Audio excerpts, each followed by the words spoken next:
ఉంటుంది అని మీ అందరికీ ఈ పైరసీ చేసే వాళ్ళందరికీ హెచ్చరిస్తున్నాం. అలాగే ఇందాక కమిషనర్ గారు చెప్పారు, ఓన్లీ పైరసీ లాగానే చూడకండి. మీరు ఎవరైతే ప్రేక్షకులు ఫ్రీగా వస్తుంది కదా చూస్తున్నామని అనుకుంటున్నారు, దీని వెనకాల ఒక సినిమా ఇండస్ట్రీ నుంచి ప్రతి సినిమాకి ఎంతో కష్టం ఉంటుంది. మీ ఇంట్లో ఏదో చైన్ పోయినప్పుడు మీ ఇంటిల్లి పాది ఒక షేక్ అవుతారు, గోల్డ్ చైన్ పోతే. అలాగే ఇది మాది, మా వస్తువు ఏదైనా ఇలా దొంగతనంలో మీరు చూసినప్పుడు మాకు ఎలాంటి పెయిన్ ఉంటుందో అనేది మీరు అర్థం చేసుకోవాలి. ఇలాంటి ఇల్లీగల్ని మీరు ఎంకరేజ్ చేసినప్పుడు ఏదో ఒక రోజు మీ కుటుంబంలో సభ్యులు ఇలా ఇల్లీగల్ దాంట్లో ఇరుక్కొని మీ కుటుంబం కూడా బాధపడే రోజు తప్పకుండా మీరు చూస్తూనే ఉంటారు. దయచేసి ఇలాంటి ఇల్లీగల్ వెబ్సైట్స్ని కానీ ఇలా అనఫీషియల్గా సినిమాల్ని చూడడం కానీ మానేసి, మీకు ఎలాగో మేమే ప్రొవైడ్ చేస్తున్నాం 4 వారాల్లో 5 వారాల్లో ఓటీటీలో చూసేలాగా. సో గుడ్ క్వాలిటీ మీకు 4 వీక్స్ 5 వీక్స్లో థియేటర్లో చూడని వాళ్ళకి సినిమాలు సిద్ధంగా ఉంటున్నాయి, అక్కడ చూడండి. ఇలాంటి ఇల్లీగల్ దాన్ని ఎంకరేజ్ చేయకండి. Thank you.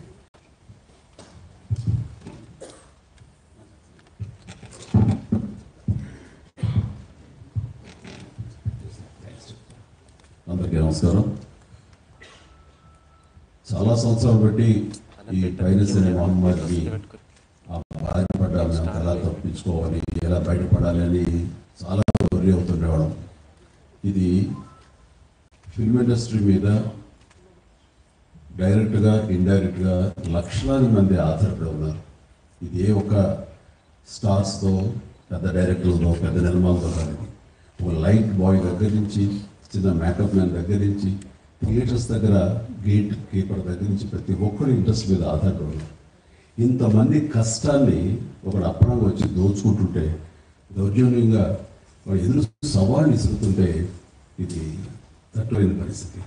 సో ఇలాంటి వాటికి మార్గం ఏమిటి, ఎలా బయటపడాలి అనే దాని మీద తర్జన భర్జన పడుతున్న ఈ సమయంలో గత కమిషనర్ సివి ఆనంద్ గారి ఆధ్వర్యంలోనూ, అప్పుడు ఏఎస్పీ కవిత గారు, శ్రీనివాస్ గారు, అలాగే ఆయన విడిపోయిన తర్వాత దాని తర్వాత మళ్ళీ ఇది ఇలాగే ఉంటుందా, ఇలాగే ఉండిపడిపోతుందా, ఇలాగే తెరమరుగైపోతున్న సమయంలో సినిమా ఇండస్ట్రీ గురించి, సినిమా కష్ట నష్టాల నుంచి బాగా తెలిసినటువంటి, అన్ని రకాలుగా కాజు పడపోసినటువంటి, ఎంతో కన్సర్న్ ఉన్నటువంటి వ్యక్తి సిపి సజ్జనార్ గారు.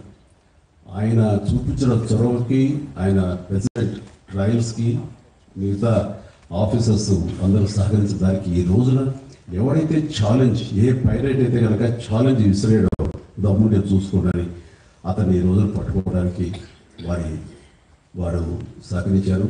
అది వారి మనస్ఫూర్తిగా వారిని, వారు సహకరించిన ఆఫీసర్ శ్రీ కవిత గారిని, శ్రీనివాస్ గారిని, ఇతర మహేష్, సిఏఎల్ని వాళ్ళందరూ కూడా మనస్ఫూర్తిగా పరిశ్రమ తరపించి, నా తరపించి నా అభినందనలు, ధన్యవాదాలు మనస్ఫూర్తిగా తెలియజేస్తున్న సందర్భంగా. అండ్ ఆ తర్వాత ఇది ఇలాగే ఆగిపోకుండా కొనసాగే విధంగా పరిశ్రమ ఒక్కటిగా ఉంటూ, సినిమా తీసావు, రిలీజ్ అయిపోయింది, దాన్ని మన బాధ లేదు అనుకోకుండా ప్రతి ఒక్కరు కూడా ఇది మన పరిశ్రమ, ఇక్కడ ఎంతో లబ్ధి పొందాము, దీనివల్ల మనం అభివృద్ధిలోకి వచ్చాము, దీన్ని కాపాడవలసిన బాధ్యత మన అందరికీ ఉందని ఒక సంఘటితంగా ఒక్కటై పోలీసు వారిని ఆశ్రయించి వాళ్ళ సహకారం తీసుకుంటూ, వాళ్ళకి మనం కాంప్లిమెంట్ చేస్తూ ఇలా ఒకరికొకరు సమన్వయపరుచుకుంటే కనుక ఖచ్చితంగా ఇది ఏదో రోజుకి ఇది రూట్ మాపడానికి మన ప్రయత్నం మనం చేయొచ్చు. అండ్ ఇది ఈ రోజున గ్రేట్ అచీవ్మెంట్, ఈ ఐబొమ్మ నిర్వాహకుని పట్టుకోవడం. అలాగే last time Madras Tamil blasters అని అతన్ని పట్టుకోవడం. అలాగే లాస్ట్ టైం మనకి సివి ఆనంద్ గారు చెప్పిన దాని ప్రకారం ఒక 22 ఏళ్ల కుర్రవాడు, ఇంటర్మీడియట్ చదివిన కుర్రవాడు, బీహార్ నుంచి వాడు దాదాపుగా ఎన్నో వందల సినిమాలు వాడు పైరసీ చేసి ఎంతో పెద్ద నష్టం కలిగించాడు. ఈ సంవత్సరం ఆరంభంలో కూడా దిల్ రాజు గారి గేమ్ చేంజర్ దగ్గర నుంచి తండేలు అనే సినిమా కానీ, ఇలాగా కింగ్డమ్ అనే సినిమా, మోజీ, ఇలాంటివన్నీ కూడా దీని బారినపై చాలా పెను నష్టం జరిగింది. రేపు పొద్దున రాజమౌళి గారు చాలా పెద్ద సినిమా తీయబోతున్నారు. ఆయన అలాంటి వ్యక్తి మూలంగా మన తెలుగు సినిమా ఖ్యాతి ఖండాంతరాలకు వెళుతుంది. అలాంటి జరుగుతున్నప్పుడు ఇది పెను సవాలుగా ఉంటుంది, పెను ముప్పుగా ఉంటుంది కూడా మనకి.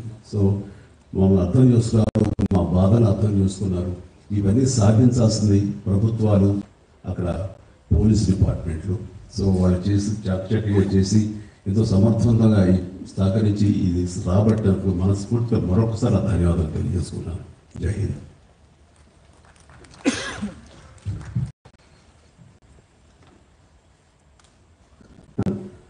అందరికీ నమస్కారం అండి. మొట్టమొదటిగా